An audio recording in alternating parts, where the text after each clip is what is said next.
আসসালামু আলাইকুম গাইজ।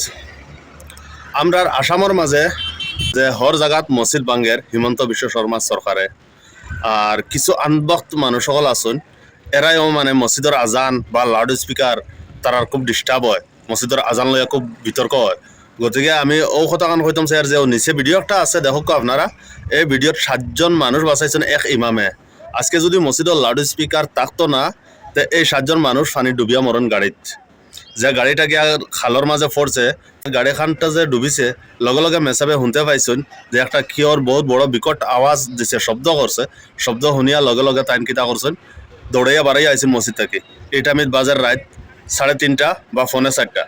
আর এই টাইমত বাড়াইয়া আবার পরে তাই দেখুন এখন গাড়ি ফুরকিত পড়ছে, তখন টান বিবেক কাটাইছেন। বিবেক কাটাইয়া গিয়া দৌড়ে গিয়া লাউড স্পিকারও গিয়া টাইম গিয়া মঞ্চরে আওয়াজ দিছেন, মঞ্চরে ডাকিছেন, গাঁৱৰ মানুষ রাইজ বাড়াইয়া আইছেন, আইয়া ও 7জন মঞ্চরে বাঁচাইছেন।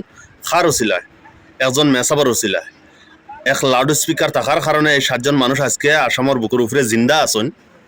আর এই কুলাঙ্গার হলরে হইতাম চাই আর যারা যেন অত্যতা জ্বলে, মসজিদের আওয়াজ শুনলে, মসজিদের মাঝে মাইকো আজান দিলে তারা যেন খুব জ্বলে।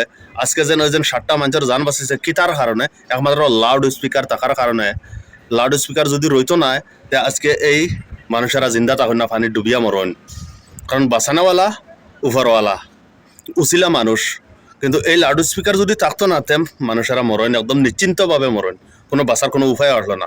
আর যদি মসজিদের ইমাম যদি মসজিদও থাকতা না, তা আজকে যদি মসজিদ থাকে না বা লাউড স্পিকার থাকে না মসজিদও, তা মানুষের কত দুর্গতি হইব এই ভিডিও প্রমাণ করে থইয়া গেছে। তো ভিডিওটা গাইজ ভালো লাগলে ভিডিওটা শেয়ার করে দিবা আপনারা, আর ভিডিওটা যত পারেন অত শেয়ার করবা যাতে আনবক্ত করলে দেখতে পারেন।